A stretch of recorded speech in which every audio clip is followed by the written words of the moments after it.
নমস্কার বন্ধুরা, অপর্ণার রান্নাঘরের আরও একটি পর্বে আপনাদের সবাইকে স্বাগত। কেমন আছেন বন্ধুরা? আশা করি ভালো আছেন। আজ আমি আপনাদের জন্য নিয়ে এসেছি রসে টইটুম্বুর ক্রিস্পি গোকুল পিঠের রেসিপি। এই ক্রিস্পি গোকুল পিঠে আমি কি পদ্ধতিতে বানিয়েছি সেই রেসিপিটাই আজ আপনাদের সঙ্গে শেয়ার করব। চলুন দেখে নেওয়া যাক তার জন্য আমি কি নিয়ে নিয়েছি। একটা মিডিয়াম সাইজের নারকেলকে আমি ভালোভাবে কুড়ে নিয়েছি। গ্যাসের ফ্লেমটা লো টু মিডিয়াম ফ্লেম করে তাতে আমি একটা ফ্রাইং প্যান বসিয়ে দিয়েছি। কুড়ে নেওয়া নারকেলের বেশিরভাগটাই আমি ফ্রাইং প্যানে দিয়ে দিয়েছি। কিছুটা কোড়ানো নারকেল একটা বাটিতে রেখে দিয়েছি। কোড়ানো নারকেলটা ফ্রাইং প্যানে দিয়ে কিছুক্ষণ নাড়াচাড়া করে নেওয়ার পর দিয়ে দিলাম ছোটো কাপের হাফ কাপ ঝোলা গুড়। খুব ভালোভাবে কোড়ানো নারকেলের সাথে ঝোলা গুড় মিক্স করে বাটিতে যে কিছুটা কোড়ানো নারকেল তুলে রেখেছিলাম সেই নারকেল কোড়াটুকুও ফ্রাইং প্যানে দিয়ে দিলাম।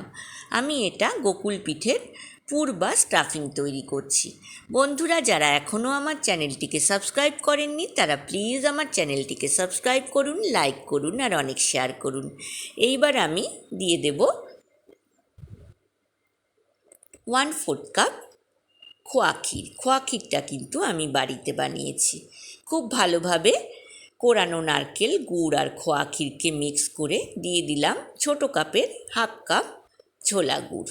লো টু মিডিয়াম ফ্লেমে আমি এই স্টাফিং বা পুরটাকে তৈরি করে নিচ্ছি। এদিকে গ্যাস ওভেনে একটা কড়াই বসিয়ে দিয়েছি।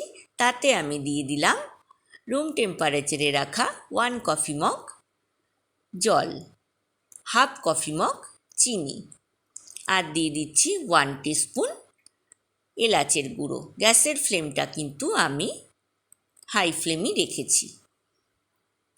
খুব ভালোভাবে চিনির সাথে জলটাকে মিক্স করে আমি একটা শিরা বা সিরাপ তৈরি করে নেব গোকুল পিঠের জন্য। সিরাপ বা শিরাটা ফুটে উঠলে তার মধ্যে আমি একটা লেবুর টুকরো দিয়ে দিলাম যাতে চিনির সিরাপ বা শিরাটা জমে না যায়। এদিকে আমার স্টাফিং বা পুরটা তৈরি হয়ে গিয়েছে। দেখুন প্যানের গা ছেড়ে আসছে। আমি এর মধ্যে দিয়ে দিলাম 2 টিস্পুন গুঁড়ো দুধ। গুঁড়ো দুধ সবসময় বাইন্ডিংয়ের কাজ করে। আমি পুরটাকে একটা বাটিতে ঢেলে নেব ঠান্ডা হওয়ার জন্য। বন্ধুরা পাশে থাকা বেল আইকনটা প্রেস করবেন, তাহলে আমার নতুন নতুন রান্নার নোটিফিকেশান বা আপডেট কিন্তু আপনার কাছেই প্রথম পৌঁছবে। বাটিতে ঢেলে নেওয়ার পর আমি এবার একটা বড় বাটিতে ব্যাটারের জন্য নিয়ে নিলাম 2 টিস্পুন আটা, 4 টিস্পুন ময়দা, 4 টিস্পুন আতপ চালের গুঁড়ো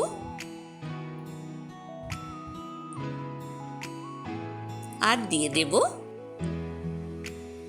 1 টিস্পুন সুজি আর দেব 1/4 টিস্পুন বেকিং পাউডার। শুকনো উপকরণগুলোকে আমি ভালোভাবে মিক্স করে নিচ্ছি। যেসব বন্ধুরা প্রথম থেকে আমার সঙ্গে আছেন তাদেরকে অনেক ধন্যবাদ। যেসব বন্ধুরা প্রথম আমার চ্যানেলে ভিজিট করছেন তাদেরকে আমার চ্যানেলে স্বাগত জানাই। এইবার শুকনো উপকরণগুলোকে আমি একটা ছাঁকনির মধ্যে চেলে নিচ্ছি। ছাঁকনির তলায় একটা বাটি বসিয়ে দিচ্ছি। এই শুকনো উপকরণ দিয়ে আমি কিন্তু ব্যাটার তৈরি করব। চেলে না নিলে এর মধ্যে যদি লাম্পস বা ডেলা থাকে তাহলে কিন্তু ব্যাটারটা ভালো হবে না। এইবার চেলে নেওয়ার পর আমি এর মধ্যে দিয়ে দিচ্ছি 1 টিস্পুন ঘি। ঠিক যেভাবে লুচি পরোটার ময়ান দেওয়া হয় সেভাবে কিন্তু ময়ান দিয়ে নিচ্ছি। আপনারা ইচ্ছা করলে কিন্তু এখানে 1 চিমটে নুন চিনির ব্যবহার করতে পারেন। আমি কিন্তু এখানে নুন চিনির ব্যবহার করিনি। এইবার অল্প অল্প করে দুধ দিয়ে আমি একটা স্মুথ ব্যাটার বানিয়ে নেব। চপের পুরটা ঠান্ডা হয়ে গিয়েছে। আমি ছোট ছোট নাড়ুর আকারে করে নিয়েছি। তারপর কিন্তু চ্যাপ্টা শেপ দিয়ে নিয়েছি। আমি এই নাড়ু বানানো আর চ্যাপ্টা শেপ দেওয়াটা দেখালাম না, তাতে কিন্তু ভিডিওটা অনেক বড় হয়ে যাবে। ঠিক যেমন আলুর চপ পুরটা বানিয়ে বেসনে ডুবিয়ে গরম তেলে ভাজা হয়, এটাও কিন্তু ঠিক একই পদ্ধতিতে বানানো হবে। দেখুন সবগুলো কিন্তু আমার চ্যাপ্টা শেপ দেওয়া হয়ে গিয়েছে, ব্যাটারে ডুবিয়ে নিচ্ছি। এইবার ফ্রাইং প্যানে গরম তেলের মধ্যে দিয়ে দিলাম।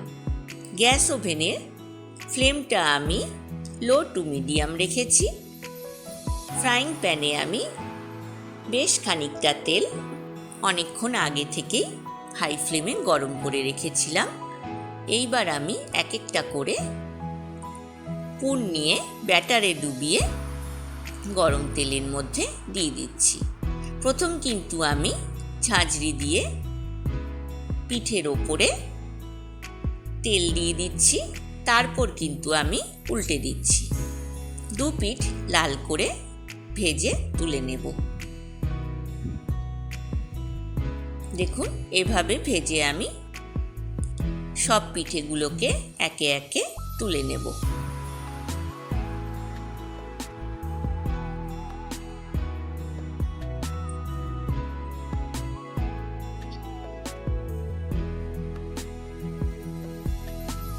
এই রকম নতুন নতুন রান্নার রেসিপি পেতে হলে কিন্তু আমার সঙ্গে থাকার অনুরোধ করছি।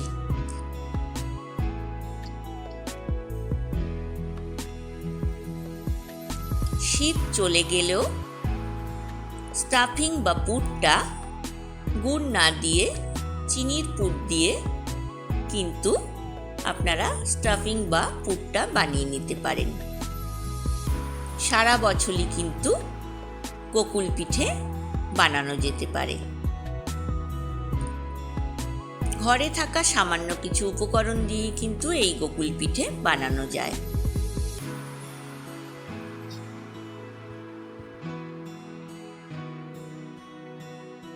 অনেক সময় আমরা পাটালি গুড় ডিপ ফ্রিজে স্টোর করে রাখি, সেই গুড় দিয়েও কিন্তু বানিয়ে নিতে পারি। তা না হলে কিন্তু চিনি দিয়ে নারকেলটাকে পাক দিয়ে পুর বানিয়ে গোকুল পিঠে কিন্তু বানানো যেতেই পারে।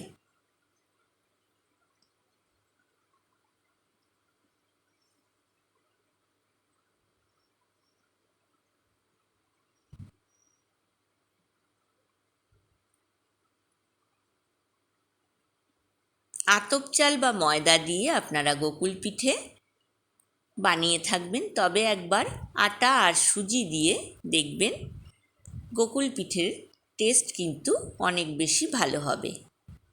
আপনারা সকলেই গোকুল পিঠে বানাতে জানেন, তবে আমি কি পদ্ধতিতে গোকুল পিঠে বানালাম সেই রেসিপিটাই আজ আপনাদের সঙ্গে শেয়ার করছি।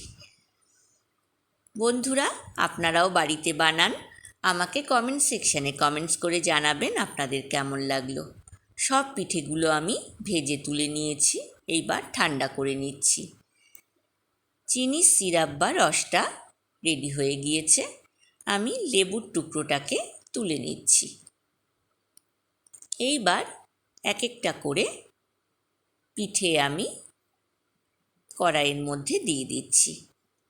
অন্তত 6 থেকে 7 ঘন্টা গরম রসের মধ্যে কিন্তু রেখে দিতে হবে ঢাকনা দিয়ে, তারপর কিন্তু পরিবেশন করতে হবে। তা না হলে কিন্তু রস ভেতরে ঢুকবে না।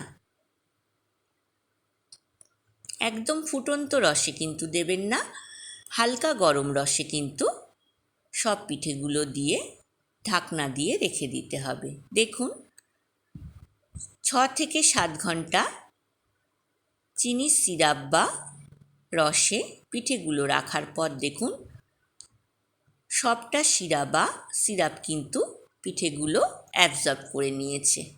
দেখুন একদম ক্রিস্পি আর রসালো তৈরি হয়েছে। আমি পরিবেশন করে দিয়েছি। বন্ধুরা, আপনাদের কেমন লাগলো অবশ্যই কমেন্ট সেকশানে কমেন্টস করে জানাবেন। আপনাদের কোনো কিছু জিজ্ঞাসা থাকলে আমাকে জিজ্ঞেস করতে পারেন, আমি কিন্তু উত্তর দেব।